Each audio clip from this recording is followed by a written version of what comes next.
Hello everyone, this is Shelby with Shelby Creations. It's been one of those mornings. It certainly has. I started out trying to do the video, and it was good morning at that point.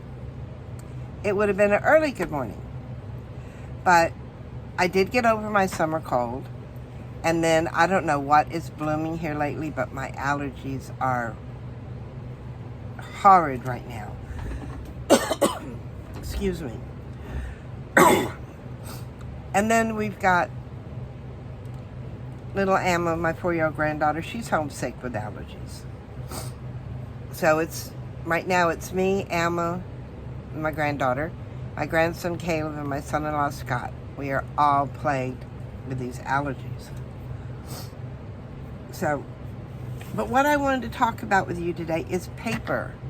Remember that big stack of paper in the last video? Well, it's not that way no more. I tried using the regular sheets and just cutting off, as I went. And that's leaving me with, that's not working for me.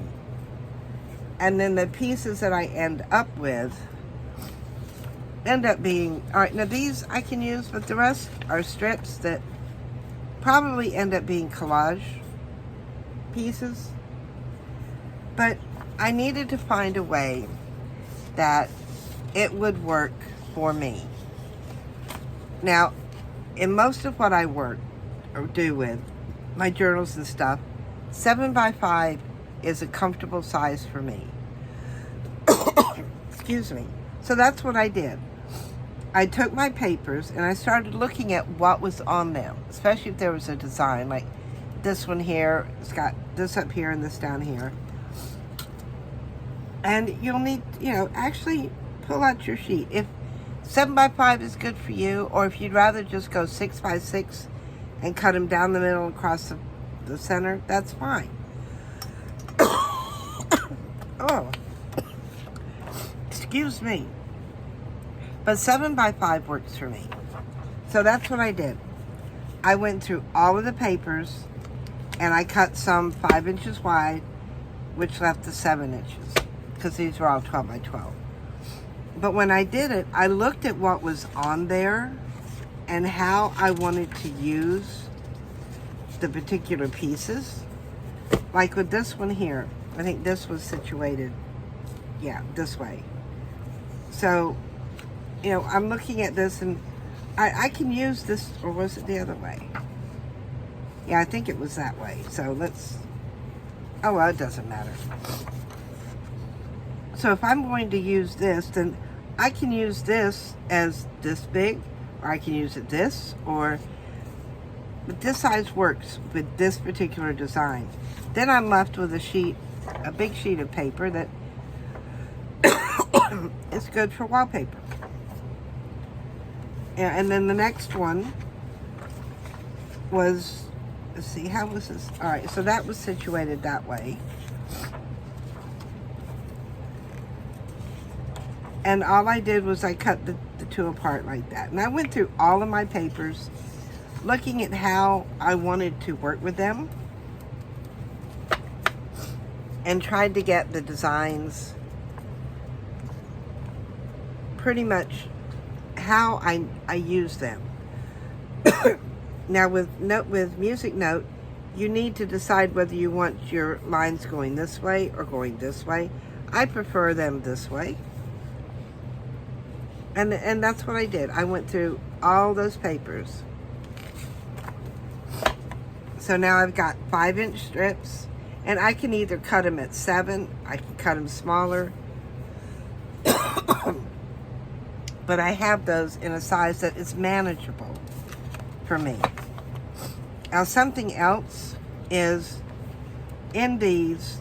Now if I'm going to, with this one here, I went over with gesso and then stamped. If I want to do the same, let's say to these 2 pages, this is easier for me to work with than the larger piece. I can cut it in half and just do the smaller versions of it. Now there is one more thing I wanted to show you in, all right, butterflies. I had, 1, 2, quite a few pages that were butterflies. I don't know why. I don't remember why. So what I did was I turned each page in a different directions. I see the top of the wings are going this way, top of the wings are going that way. Here they're going this way. There's that way again, there's that. So I've got butterflies that I can use any which way I need it. So that is good. And I did the same, anything I had more than one of, I did the same thing. Like with the green here, I had 4 pieces. I turned it all in different directions. So I've got the leaves going in all different directions. And then we come down here to, that has a design on the side. More music paper. But these are, and this one here, I did the same thing. I did one way, one the other. So it gives me options when I'm going in and creating. But this is the way that I'm dealing with all my excess paper.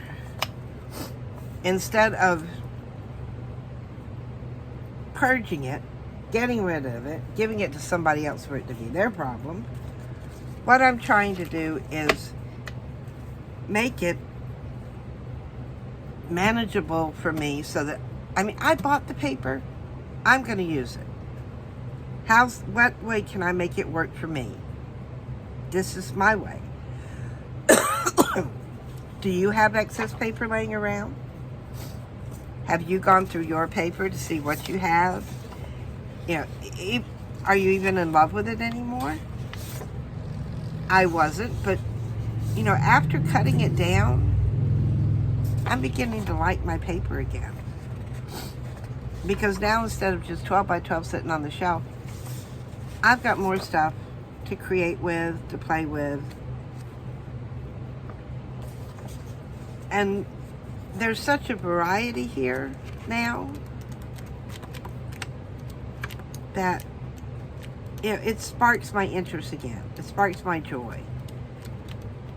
And it gives me a lot more to do. Because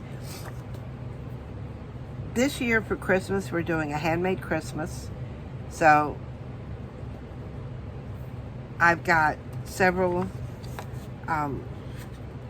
crafty sisters that I will be sending Christmas gifts to. I got plenty of supplies. And I haven't even opened my Christmas bin yet. So I've still got 2 or 3 of the Iris containers full of Christmas stuff. But this is just, like I said, what was on my shelf, what I need to do something with. And I thought, I would share it with you on how I'm handling this. And maybe it'll inspire you to go through your stuff and see what you have that maybe you can adjust to make it more useful for you. So if you like what I shared with you today, give me a thumbs up. And until next time, bye guys.